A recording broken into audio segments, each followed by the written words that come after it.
اس شخص کا واقعہ آپ سنتے رہتے ہیں جس کی ایک ہی نیکی بطاقہ کی شکل میں تھی اور اس کے مقابلے میں 99 دفاتر تھے گناہوں سے بھرے ہوئے.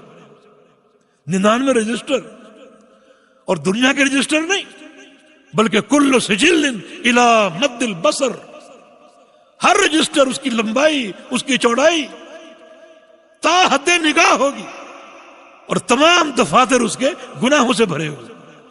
اللہ تعالیٰ اس کو بلا لے گا، بڑا کامتا ہوا گرتا پڑتا وہ اللہ تعالیٰ کے سامنے جائے گا. اللہ تعالیٰ کیا فرمائے گا؟ میرے بندے یہ تیرے دفاتر تیرے سامنے موجود ہیں. حل ظالمہ کا حفاظتی، پڑھ لے، خود پڑھ سکتا ہے تو. کسی گناہ کو درج کرنے میں میرے فرشتوں نے ظلم تو نہیں کیا، دیکھ لے، حجت قائم ہو، دیکھ لے خود.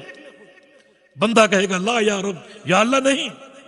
اللہ تعالیٰ پھر پوچھے گا حل عندک عذر، کسی گناہ پر تیرے پاس کوئی عذر ہے، پیش کر سکتا ہے؟ بندہ کہے گا یا اللہ عذر بھی نہیں. اب جو بندہ خوف سے کانپ رہا ہے اللہ تعالیٰ فرمائے گا ان لک عندی حسن، میرے بندے تو نے ایک نیکی کی تھی وہ میں نے سنبھال کے رکھی ہوئی ہے، وہ نیکی میں تیرے سامنے لاتا ہوں. اللہ تعالیٰ ایک پرچی نکالے گا، یہ تیری نیکی، احضر وزنک، جاؤ تمہاری یہ نیکی ہم میزان میں ڈال رہے.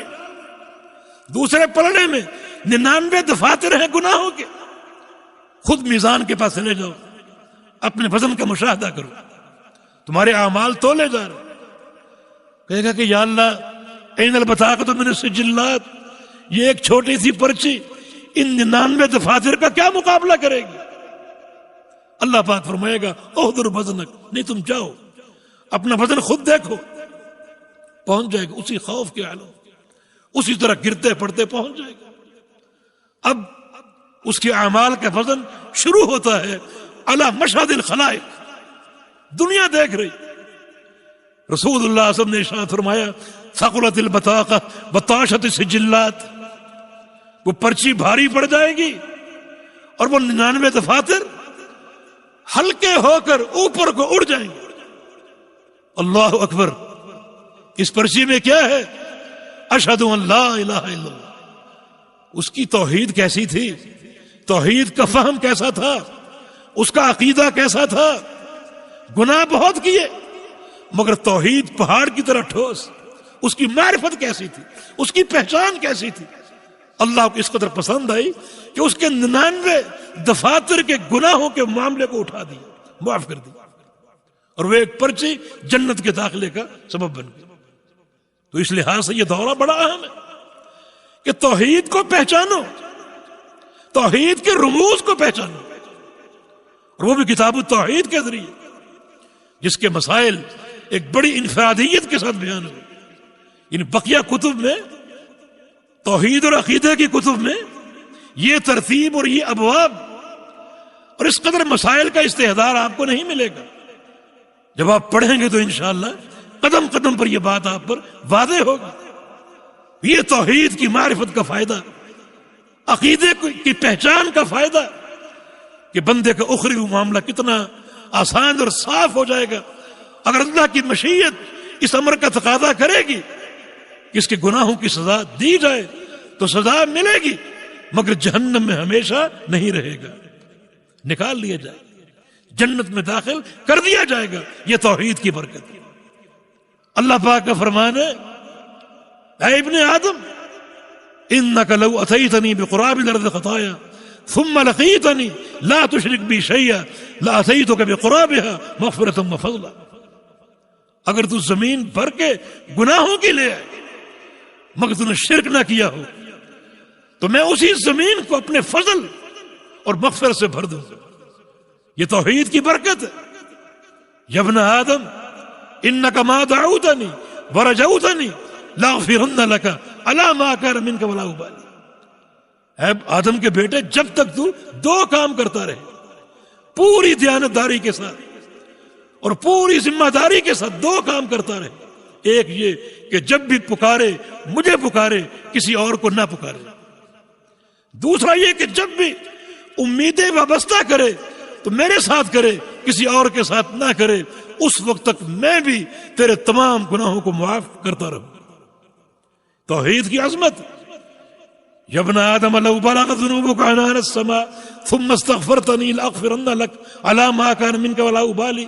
اے آدم کے بیٹے، تیرے گناہ اگر آسمانوں کو چھونے لگے، آسمانوں کو چھونے لگے، اور تو ایک بار استغفار کر لے، ایک بار استغفار کر لے، مگر استغفار کی اساس کیا ہے؟ فرمایا کہ فاعلم انہ لا الہ الا اللہ ثم استغفر لذنبک، پہلے پہچانو لا الہ الا اللہ کو، پھر استغفار کرو۔ یہ ترتیب ہے۔ اگر توحید نہیں ہے اور لا الہ الا اللہ کا فہم نہیں ہے تو تمہارا عمر بھر کا استغفار بھی کام نہیں آئے گا۔ اور اگر توحید ہے، عقیدے کا فہم ہے، 100 سال کے گناہ ہیں، ایک بار استغفار کر لو، سارے گناہ معاف کر دو۔ یہ توحید کی برکت کہ پہلے اس کلمے کو پہچانو۔ امام بخاری رحمۃ اللہ علیہ نے اس پر یہ باب قائم کیا، العلم قبل القول والعمل۔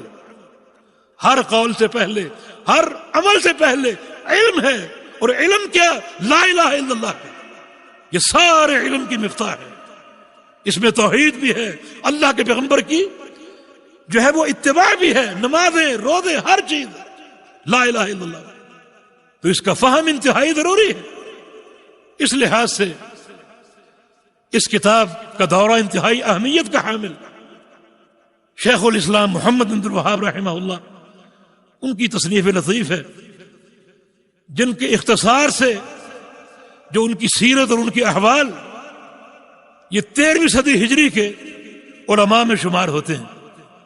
1115 ہجری ان کا سن پیدائش، 1115 ہجری، اور 1206 ہجری میں فوت ہوئے۔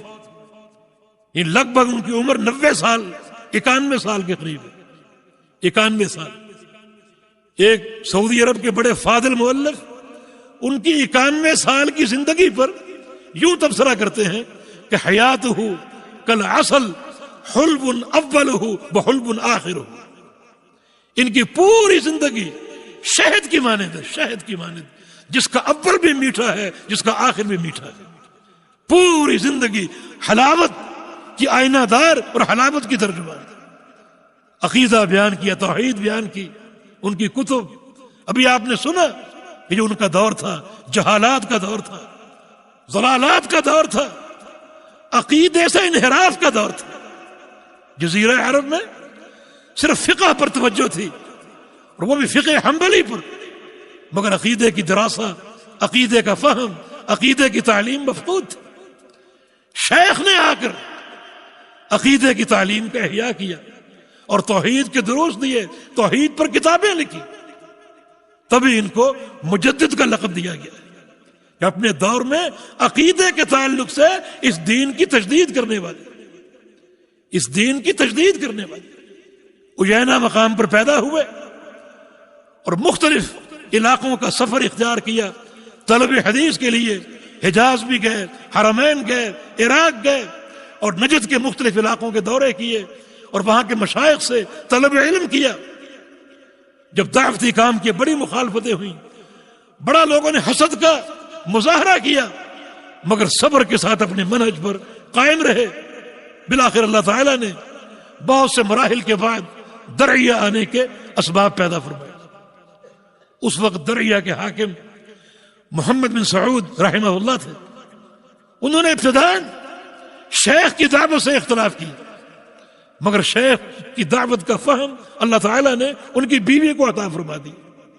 پھر ان کی بیوی، ان کی زوجہ صالحہ، شیخ اور اپنے شوہر کی ملاقات کا سبب بنی، ان کو سمجھاتی رہی اور انہیں تلقین کرتی رہی، علم دیتی رہی، حتیٰ کہ ان کو بھی عقیدے کا فہم حاصل ہو گیا اور توحید کا فہم حاصل ہو گیا۔ پھر کیا تھا؟ ایک طرف علم کا خزانہ تھا اور ایک طرف حکومت اور طاقت، دو چیزیں ساتھ مل گئی، اور ان دو چیزوں نے مل کر عرب کے اس جزیرہ میں اقامت توحید کا کام کیا۔ بیت اللہ تک میں 4 مصلے تھے، اور جہالتوں کا عجیب دور تھا۔ اونچی قبریں بنانا، پکی قبریں بنانا، لوگ اس کے عادی تھے، اور شیخ نے اس کے خلاف علم جہاد بلند کیا. فضائل آپ سنتے رہتے ہیں. میں نے اس وقت آخر میں 3 چیزیں بتانی ہیں, 3 چیزوں کا ذکر کرنا ہے, اور وہ ہے شیخ کی زندگی پر, ان کی سیرت پر معاندین کے 3 اعتراض, 3 اشکال یا 3 شبہات جو لوگوں نے خام خواہ پیدا کیے, تاکہ آغاز کتاب میں اساسی طور پر ہم ان اہم مسائل کو سمجھ سکیں. جو شیخ کی کتابیں ہیں ان کا جواب کوئی نہیں دے سکا. جتنی بھی مؤلفات, مخالفین بہت ہیں, حاسدین بہت ہیں, مگر شیخ کی کتب کے ایک جملے کو کوئی غلط ثابت نہیں کر سکا, اس کا جواب نہیں دے سکا, اس کا رد نہیں کر سکا. مانا علمی میدان میں وہ لوگ صفر تھے. اعتراض کیا ہے کہ شیخ محمد نجد کے علاقے سے, اور نبی علیہ السلام نے فرمایا تھا کہ نجد سے شیطان کا سینگ طلوع ہوگا. وہ شیطان کا سینگ نعوذ باللہ شیخ محمد بن وہاب, نعوذ باللہ. یہ ایک اعتراض, ایک شبہ اس دعوت کو ناکام کرنے کے لیے. اور دوسرا یہ کہ شیخ کا جو علاقہ ہے یمامہ, اس علاقے سے ایک جھوٹا نبی پیدا ہوا تھا, مسیلمہ کذاب. جو علاقہ ایسے لوگوں کی پیداوار کا سبب بنے, ایسے لوگوں کو پناہ دے, اس علاقے میں کہاں خیر و برکت ہو سکتی. اور تیسرا یہ کہ نبی علیہ السلام کے دور میں ایک شخص جس نے اللہ کے پیغمبر سے کہا تھا کہ اے دل یا محمد, نعوذ باللہ, اے محمد صلی اللہ علیہ وسلم, آپ نے تقسیم میں عدل سے کام نہیں کیا, عدل کیجئے. ذوالخویصرہ اس کا نام, صحیح بخاری میں اس کی حدیث ہے. تو رسول اللہ صلی اللہ علیہ وسلم نے فرمایا تھا یخرج من ذئذ ھذا قوم یتلون کتاب اللہ لا یجاوز تراقیہم, کہ اس شخص کی اصل سے لوگ اس کا ترجمہ نسل کرتے ہیں, اس کی نسل سے ایک قوم پیدا ہوگی جو اللہ کی کتاب پڑھے گی, قرآن کی تلاوت کرے گی, مگر وہ قرآن ان کے حلق سے نیچے نہیں اترے گا, اوپر ہی رہے گا. یمرقون من الدین کما یمرق السهم من الرمیہ, اور وہ جماعت دین سے نکل جائے گی جیسے تیر کمان سے نکلتی.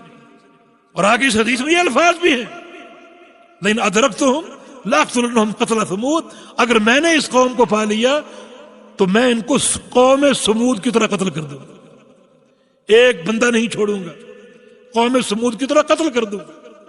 تو کہتے ہیں کہ شیخ اسی کی نسل سے ہیں, نعوذ باللہ. اللہ کے پیغمبر اشارہ کر گئے کہ اس کی نسل سے ایک شخص پیدا ہوگا, ایک قوم پیدا ہوگی. تو شیخ اور ان کی قوم اور ان کے اتباع اسی ذوالخویصرہ کی نسل سے ہیں. یہ شبہات ہیں جن کی کوئی اساس نہیں, بجائے اس کے کہ شیخ کی کتب کا, ان کے علم کا, ان کے عقیدے کا رد کرتے, ایک جملے کا رد نہیں کر سکے, کسی میں طاقت ہی نہیں. اس قسم کے شبہات پیدا کر کے لوگوں کو اس دعوت سے دور کرنے کی سازش. ذوالخویصرہ کہ اس شخص کی نسل سے ایک قوم پیدا ہوگی جو دین سے نکل جائے گی. زے کا معنی اصل بھی ہے اس کے قبیلے سے, یہ نہیں کہ بعد میں قوم پیدا ہوگی, کیونکہ پیغمبر علیہ السلام کی حدیث میں یہ الفاظ بھی ہیں کہ ان لہ اصحابا یقرؤون القرآن لا یجاوز تراقیہم, کہ اس شخص, یہ ذوالخویصرہ, اس شخص کے کچھ دوست, کچھ اصحاب اس کے ساتھ مل جائیں گے جو قرآن پڑھیں گے اور قرآن ان کے حلق سے تجاوز نہیں کرے گا. مانا وہ لوگ اسی دور میں تھے جو اس کے ساتھی بنے, اور یہ خوارج ہیں جن کا ذکر کتب حدیث میں وارد ہے.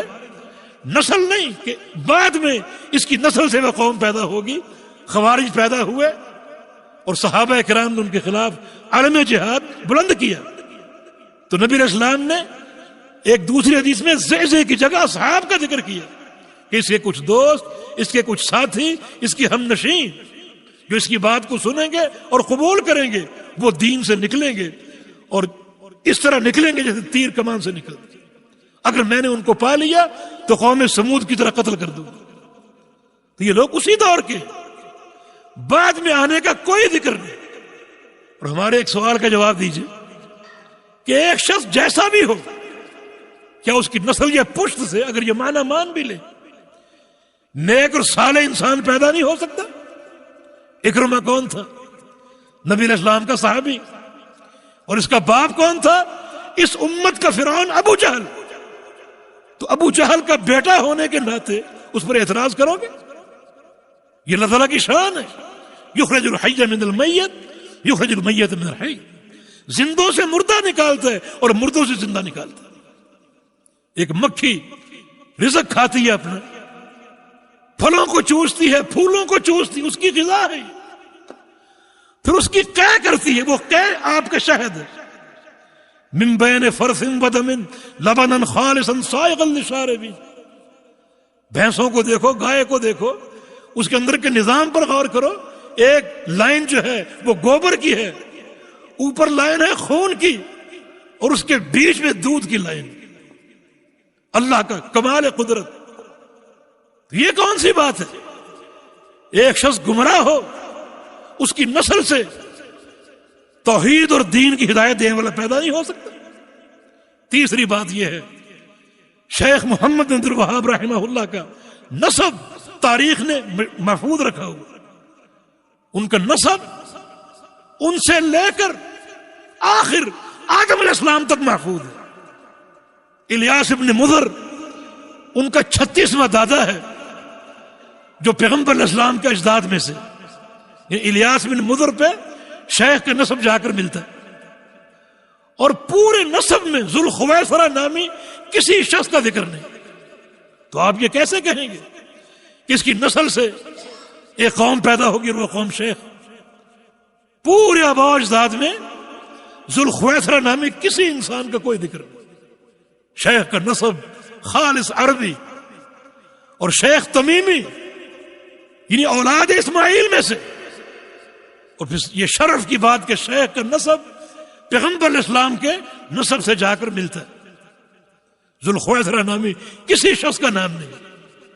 تمیمی ہونا شرف کی بات ہے. کہتے کہ ذوالخویصرہ تمیمی تھا لیکن گمراہ تھا، شرف ختم ہو گیا. لیکن ایک شخص اگر نیک ہو اور منہج مستقیم پر ہو تو اس کے لیے تمیمی ہونا شرف کی بات. صحیح بخاری میں حدیث ہے، ابو ہریرہ فرماتے ہیں احب تمیما لثلاث خصائل. مجھے قبیلہ تمیم سے محبت ہے ان کے 3 خصائل کی بنا پر. 3 خصائل کی بنا پر. ایک یہ کہ ایک بار پیغمبر علیہ السلام آئے مسجد میں، ایک طرف مال کا ڈھیر لگا ہوا تھا، صدقے کا ڈھیر. پوچھا یہ مال کیا ہے، یہ کہاں سے آیا؟ صحابہ نے جواب دیا کہ رات کو بنو تمیم قبیلے کا صدقہ یہاں آیا، وہ ڈھیر ہے. بڑا خوش ہوئے، فرمایا کہ ہذہ صدقات قومی، یہ تو میری اپنی قوم کے صدقات ہیں. یعنی رسول اللہ صلی اللہ علیہ وسلم نے بنو تمیم کو اپنی قوم قرار دیا. ابو ہریرہ کہتے ہیں کہ میرے دل میں کچھ پرخاش تھی بنو تمیم کے بارے میں، مگر یہ فرمان سن کر مجھے اس قبیلے سے محبت ہوگی. دوسری بات، ایک دفعہ پیغمبر صلی اللہ علیہ وسلم تشریف لائے، سیدہ عائشہ صدیقہ رضی اللہ عنہا ان کی ایک لونڈی دیکھی. فرمایا کہ یہ کون ہے؟ عرض کیا کہ فلاں. کس قبیلے سے؟ فرمایا کہ تمیم سے. فرمایا کہ اعتقیھا فانھا من ولد اسماعیل، اس لونڈی کو آزاد کر دو، یہ لونڈی اسماعیل علیہ السلام کی اولاد میں سے ہے.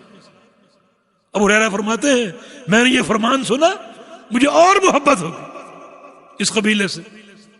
اور تیسری جو خوبی ہے، تیسری خصلت، ایک بار رسول اللہ صلی اللہ علیہ وسلم نے دجال کا ذکر کیا اور دجال کی خطورت واضح کی، سب سے بڑا فتنہ، اور فرمایا تمیم کی طرف اشارہ کر کے، قبیلہ بنو تمیم کی طرف اشارہ کر کے، ہم اشد امتی علی الدجال، میری امت کے جتنے بھی گروہ ہیں، جتنے بھی قبیلے ہیں، ان میں سے دجال پر سب سے بھاری اور سخت قبیلہ بنو تمیم ہے.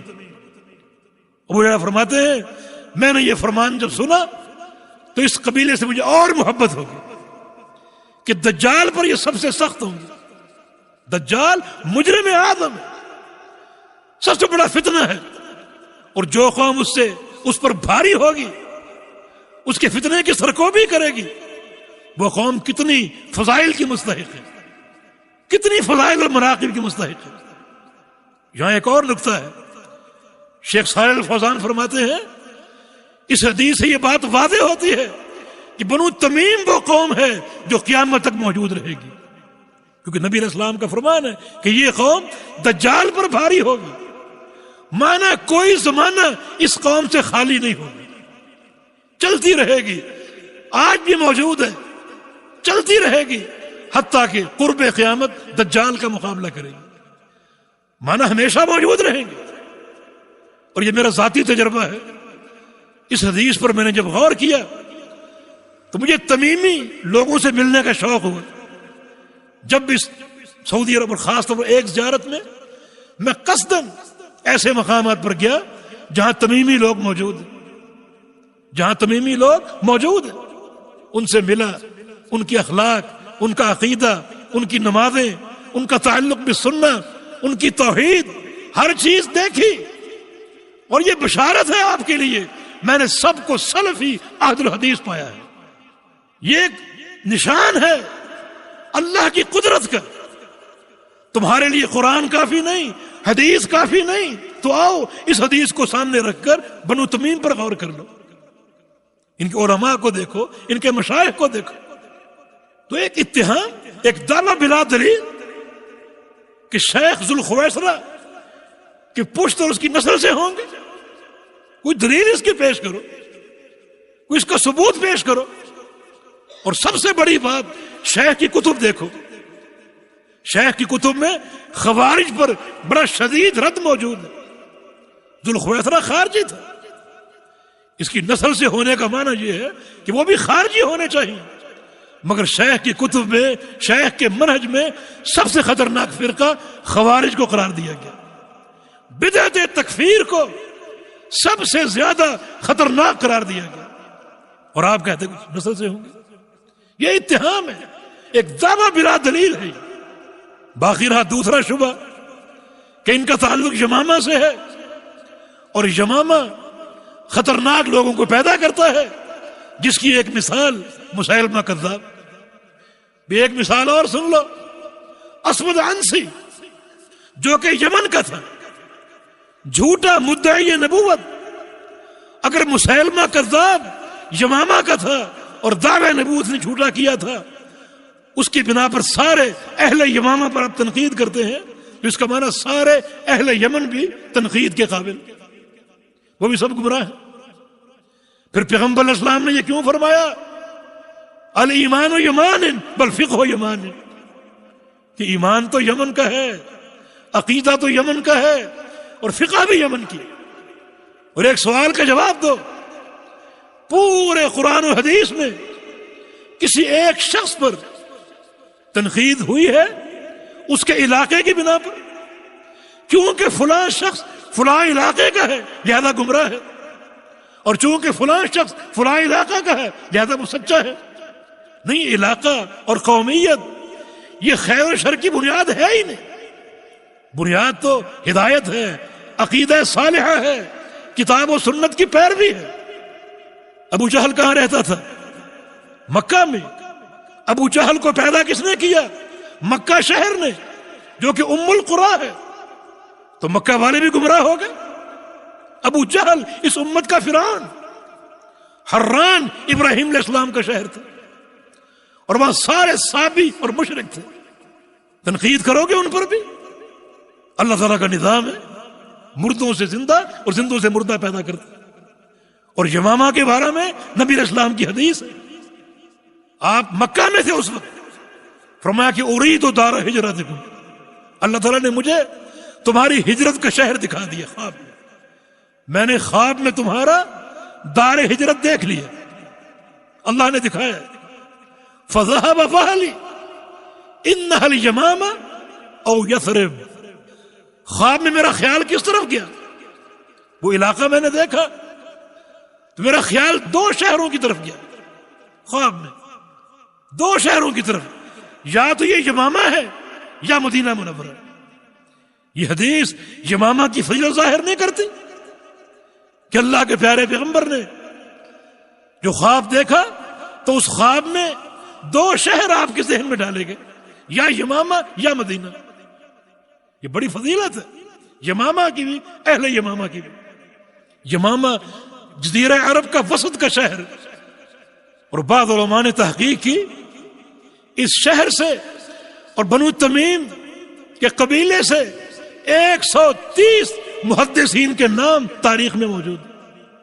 ان پر جرح کرو گے صحیح بخاری صحیح مسلم ان کی بے شمار حدیثیں ساقط ہو جائیں گے کہ وہ یمامی ہیں یا تمیمی ہیں. 130 محدثین، ان میں سے بعض ضعیف بھی ہیں، چند ایک ضعیف بھی ہیں، مگر ان کا ضعف حافظے کی کمی کی بنا پر ہے، کسی بدعت کی بنا پر نہیں. یہ یمامہ کی شان ہے. ان کا ضعف اگر ہے تو کسی بدعت کے ابتلاء کی بنا پر نہیں، بلکہ حافظے کی کمزوری کی بنا پر. اور جہاں تک تیسرے شبہ کی بات ہے کہ وہ نجدی ہیں، ہندوستان پاکستان میں کیا کہا جاتا ہے ہمیں؟ نجدی وہابی. علمی جواب نہیں، اس قسم کی جہالتیں ظاہر کی جاتی. آئیے وہ حدیث پڑھیں صحیح بخاری کی جس میں نجد کا ذکر. امام بخاری فرماتے ہیں حدثنی علی بن عبداللہ ابن مدینی ہے قال حدثني أزهر بن سعد عن ابن عون عن نافع عن عبد الله بن عمر قال ذكر رسول الله صلى الله عليه وسلم اللهم بارك لنا في شامنا اللهم بارك لنا في يمننا. اللہ کے پیغمبر فرما رہے یا اللہ ہمارے شام میں برکت عطا فرما دے، ہمارے یمن میں برکت عطا فرما دے. صحابہ نے کہا وفی نجدنا یا رسول اللہ، یا رسول اللہ صلی اللہ علیہ وسلم ہمارے نجد کی بھی دعا کیجئے، ہمارے نجد کی بھی دعا کیجئے. آپ نے پھر کہا یا اللہ ہمارے شام میں اور ہمارے یمن میں برکت عطا فرما. صحابہ نے پھر کہا نجد کی بھی دعا کیجئے. تو رسول اللہ صلی اللہ علیہ وسلم نے ارشاد فرمایا ہنالک الزلازل والفتن وہنا یطلع قرن الشیطان. نہیں، نجد کی بھی دعا نہیں کروں گا، وہاں زلزلے ہوں گے، بڑے فتنے ہوں گے، اور وہیں سے شیطان کا سینگ ظاہر ہوگا. شیطان کا سینگ وہیں سے ظاہر ہوگا. یہ حدیث جا کر فٹ کہاں کی؟ شیخ الاسلام محمد بن وہاب پر. نعوذ باللہ، یہ شیطان کا سینگ ہے نجدی. اسی بنا پر ہمیں نجدی وہابی کہہ کر مطعون کیا جاتا ہے. کیا معنی اس حدیث کا؟ دیکھو، نجد کسی خاص شہر کا نام نہیں، بلکہ نجد بولتے ہیں اوپر کی زمین. جو علاقے عرب کے، جزیرہ عرب کے تہامہ سے اوپر تھے، تہامہ کی زمین نیچے تھی، اور جو علاقے تہامہ سے اوپر تھے انہیں نجد کہا جاتا تھا. تو نجد کسی خاص شہر کا نام نہیں. نجد 3 تھے، 3 علاقے نجد کہلاتے تھے. ایک نجد یمن، دوسرا نجد حجاز، اور تیسرا نجد عراق. یہ 3 علاقے تہامہ سے اوپر تھے. اصطلاحاً ان علاقوں کو نجد کا نام دیا گیا. اصل نام یمن ہے، اصل نام حجاز ہے، اصل نام عراق ہے، لیکن نجد کیوں کہا گیا؟ کہ یہ علاقے تہامہ سے اوپر. تو مانا یہ کسی خاص علاقے کا نام نہیں، اوپر کی زمین، اوپر کا علاقہ. حدیث کا مصداق کیا ہے کہ نجد کے لیے دعا نہیں کی، وہاں سے شیطان کا قرن طلوع ہوگا، کیوں دعا نہیں کی؟ اور یہ قرن الشیطان کیا ہے؟ نجد کا علاقہ کون سا ہے؟ بھی 3 علاقے ہیں، کون سا نجد مراد ہے؟ آئیے ایک اور حدیث پر غور کریں. بعض طرق میں یہ الفاظ موجود ہیں، صحیح مسلم کی حدیث. جب پیارے پیغمبر نے دعا کی یا اللہ ہمارے شام میں اور یمن میں برکت عطا فرما، تو صحابہ نے کہا وفی مشرق یا رسول اللہ، کہ یا رسول اللہ صلی اللہ علیہ وسلم مشرق کے لیے بھی دعا کر دے. نجد کا ذکر نہیں کیا. اور ایک حدیث کے الفاظ ہے وفی مشرقنا یا رسول اللہ، کہ یا رسول اللہ صلی اللہ علیہ وسلم ہمارے مشرق کی بھی دعا کر دے. یہ بات اللہ کے پیغمبر نے کہاں فرمائی؟ مدینہ میں، مسجد نبوی میں بیٹھ کر. بلکہ ایک حدیث کے الفاظ ہیں اشار رسول اللہ صلی اللہ علیہ وسلم الی مسکن عائشہ. اللہ کے پیغمبر مسجد میں بیٹھے ہوئے تھے اور آپ نے اشارہ کیا عائشہ کے حجرے کی طرف، عائشہ کے کمرے کی طرف، اور فرمایا کہ ہا ہونا یطلع قرن الشیطان، یہاں سے شیطان کا سینگ نمودار ہوگا. اور حجرہ عائشہ مسجد نبوی میں بیٹھنے والا حجرہ عائشہ وہاں سے مشرق کی طرف ہے. یہ بات واضح ہے، آپ خود اس کے شاہد ہیں کہ جو شخص مسجد نبوی میں بیٹھا ہو اس کے مشرق میں حجرہ عائشہ ہو. اس حدیث سے کیا واضح ہوا کہ اللہ کے پیارے پیغمبر کا اشارہ مشرق کی طرف تھا کہ یہاں سے قرن الشیطان ظاہر ہو. ایک اور حدیث سن لو، اس میں اور زیادہ صراحت. جب پیارے پیغمبر نے فرمایا کہ یا اللہ یمن میں برکت دے، شام میں برکت دے، تو صحابہ نے کہا وفی عراق میں یا رسول اللہ، کہ یا رسول اللہ صلی اللہ علیہ وسلم ہمارے عراق کے لیے بھی دعا کر دی. اس سے بات بالکل واضح ہو گئی کہ حدیث میں جو نجد کا ذکر ہے اس نجد سے مراد نہ تو نجد یمن ہے نہ نجد حجاز ہے، بلکہ اس سے مراد نجد عراق ہے. اور مدینہ کے مشرقی سائڈ پر جو ہے وہ یمامہ کا علاقہ نہیں ہے بلکہ عراق کا علاقہ ہے. اور پھر جو حدیث کا راوی ہوتا ہے وہ اپنی حدیث کو زیادہ سمجھتا ہے، اس کا فہم زیادہ ہوتا ہے اور اس کی بات زیادہ اقرب للصواب ہوتی. صحیح مسلم میں یہ حدیث ایک سند سے وارد ہے، اس میں عبداللہ بن عمر کے شاگرد سالم ہے، اور سالم ایک دفعہ اہل عراق کے ایک دستے سے یا گروپ سے مخاطب تھے. حج کرنے آئے ہوں گے یا عمرہ کرنے آئے ہوں گے، بہت سے عراقی ان کو مخاطب تھے، یا اہل العراق، اے عراق والو، میں ایسا نہیں کروں گا کہ تم کو چھوٹے گناہوں سے روکوں اور بڑے گناہوں پر سوار کروں. ایسا نہیں ہونے دوں گا. تم قتال کرتے ہو، لڑتے ہو، فتنے پیدا کرتے ہو. کیا اللہ کے پیغمبر کا فرمان تم بھول گئے کہ اللہ کے پیغمبر نے تمہارے علاقے کی طرف اشارہ کر کے فرمایا تھا کہ ہاں ہونا یطلع قرن الشیطان، کہ یہاں سے شیطان کا قرن طلوع ہوگا. کتنی بڑی وضاحت ہے. سالم حدیث کے راوی ہیں، اپنے والد سے روایت کر رہے ہیں، اس حدیث کو بیان کر رہے ہیں، اور مخاطب کون ہے؟ عراق والے. مخاطب اہل عراق ہے. تو کتنی صراحتیں حدیث کے اندر موجود ہیں کہ نجد سے مراد نجد حجاز نہیں، یمامہ کا علاقہ نہیں، بلکہ نجد سے مراد نجد عراق ہے. اور تاریخ شاہد ہے. فتنے کہاں سے نمودار ہوئے، خارجی کہاں پیدا ہوئے، خارجی نے فتنے کہاں کھڑے کیے، حجاج کی خون ریزی کہاں ہوئی، ہلاکو خان کہاں کا تھا، چنگیز خان کہاں کا تھا، تاتاری کہاں کے تھے، کس طرح انہوں نے کتب خانے جلائے، مسجدیں گرائیں اور مسلمانوں کو شہید کیا. فتنوں کی آماج گاہ یہ زمین. یمامہ کو کوئی ایک فتنہ ثابت کرو دلائل کے ساتھ، کوئی فتنہ موجود نہیں. اہل یمامہ عقیدے کی پہچان ہے، اہل یمامہ عقیدے کے ترجمان ہے. اور شیخ انہی افراد میں سے ایک فرد ہے. جب دیکھا عقیدے کا اندراس اور توحید مٹ رہی ہے اور توحید کا اہتمام باقی نہیں رہا، تو شیخ کی جدوجہد، ان کا جہاد علمی عملی وہ کارگر ثابت ہوا. اللہ نے شیخ کو توفیق دی، میدان عمل میں آئے اور عقیدہ اشکارا کیا. آج اللہ کی توفیق سے جزیرہ عرب اسی عقیدے کی صحت کے ساتھ معروف ہے. یہ اللہ کا فضل و احسان. یہ کتاب اسی دور میں لکھی گئی جس کتاب کی برکت اور اللہ کی توفیق سے شرک کی جہالتیں مٹ گئی اور لوگوں کو توحید کا فہم حاصل ہو گیا. آج اسی کتاب کا دورہ انشاءاللہ شروع ہو رہا ہے. اللہ تعالیٰ توفیق دے کہ اس کتاب کو ہم پڑھیں سمجھیں. اللہ تعالیٰ حق بیان کرنے کی توفیق دے، حق سمجھنے کی توفیق دے، اس توحید پر ہمیں استقامت دے اور ہمارا خاتمہ اسی توحید کے عقیدے پر ہو.